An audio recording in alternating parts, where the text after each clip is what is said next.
Hello, everyone. This is Seewing here. My co-host is Richard Atbani, an investment loan agent.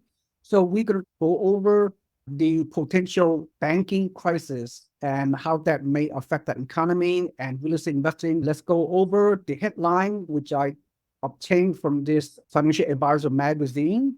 The author of the article is Laura Benitez. And the headline is Pinnacle warns of more regional bank failures on property real estate pain. What do you mean by that? Let's discuss this. Let's take a deep dive. This company, Pacific Investment Management Company, expects more regional bank failures in the US because of a very high concentration of troubled commercial real estate loans on their books. The real wave of distress is just starting. Wow. Tip of the iceberg is that what we hear for lenders to everything from malls, shopping malls to offices, says John Murray, Pinnacle's head of global private commercial real estate team. Further, where high borrowing costs have hammered valuations and triggered defaults, leaving lenders stuck with assets that are tough to sell. However, larger banks have been disposing of some of their higher quality assets first to avoid deeper losses, according to Murray. As stressed loans grow due to maturities, however, we expect that banks will start selling these more challenging loans to reduce their troubled loan exposures, Murray said. Adding his team has been snapping up commercial real estate loans offloaded by some large U.S. banks for the past 18 months. The turmoil has been particularly felt among regional banks, smaller banks, which boosted their commercial real estate exposure. That, in many cases, is now worth only a fraction of their value at the peak we made around 2021. So smaller fraction of their value. Wow, we see some major happening, major stress. Smaller banks have continued to worry investors ever since the collapse of a few of them last year. Naming Silicon Valley Bank is one of them, but there's another one I forgot what's the name that went bankrupt a couple of years ago. So anyway, regional banks were also the only lenders that didn't demand extra down payments. So those regional banks are taking a risk 2 years ago. They did not underwrite their loans properly. They took too much risk. They didn't take enough down payment from the borrowers out there, and now they're paying for it. So anyway, let me see what else. But the borrower's failure to repay means they are lending even less compared to 2021 and 2022. Okay, what's your takeaway so far from this first paragraph, Richard? Well, I mean, it's just what's happening in the commercial real estate market obviously is insane right now. You know, the amount of investors out there and also institutions that took out loans on commercial real estate that didn't have fixed rates and are maturing now, and their inability to refinance those loans, not only into similar rates, but into anything that's even feasible, keeps diminishing. And the problem is, even if and when the banks take possession of these properties, they're still stuck in the same position. What are they going to do with it? Because the market doesn't support even close to what they're into these assets for, once again, because rates are high.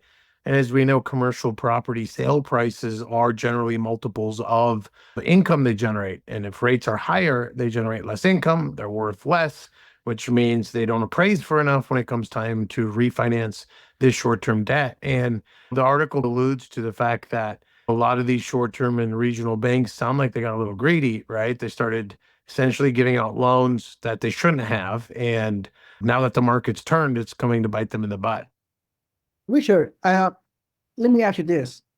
Now, if some smaller regional banks will fall for the next few years, you think normally on a historical basis, the FDIC, they come to the rescue. They don't want the few banks to default and not being rescued by the FDIC. Otherwise, the initial small bank failure will venture into the other banks, and then the consumers out there, economies out there, everybody gonna get freaked out like it happened back in 2008 housing crash. So you think the FDIC will want to prevent even the smaller banks from total bank failure and not come to the rescue, because not coming to the rescue can really impact the consumer psyche out there. So what are your thoughts?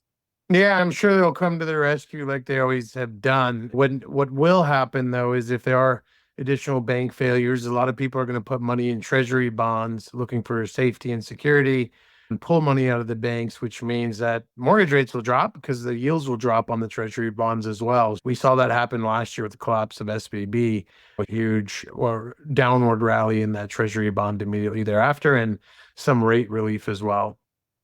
Yeah, exactly. Yeah, that's right. That's right. And yeah, I live in San Francisco Bay Area, so I'm very much aware a couple of years ago when Silicon Valley Bank failed, and all those people were trying to get their money out. All these Silicon Valley investors, they have millions of assets on this bank, and you can see on the news, on the news, those people are stressed out trying to recoup their whatever money they have from those banks. Anyway, so I would say a couple of things we need to conclude. Who's a major player in the commercial lending, and they have a 59 million property trust. They saw an uptick in withdrawal requests from my stressed out investors. Lending volumes for major public REITs, real estate investment trusts, have plunged 70% from 2021, according to Murray. So the REITs are risk investment trusts where people, where thousands of mutual fund investors invest in a mutual fund that specializes in real estate investment trusts, fractional ownership, right? It's very 100% passive. You're a fractional owner of a mutual fund that invests in real estate. So it's a package investment. So the REITs asset class, REIT asset class, have plunged since the peak in 2021. See, that's why when you investors, you do not control your money. If you think a passive investment is a good thing because you don't have to get involved in the day-to-day management, that's risk involved in mutual funds that are owned by real estate investment trusts. And this is an indication that asset class are not doing well. If you invest some money in a REIT, be prepared to bear the consequences of your investments. Let's conclude this. I know you're very busy. So while banks tend to hog most of the headlines, another area that needs close attention is the more than 200 billion of loans made by debt funds in the US that are set to mature through 2025 for the next 18 months, at least, Murray said.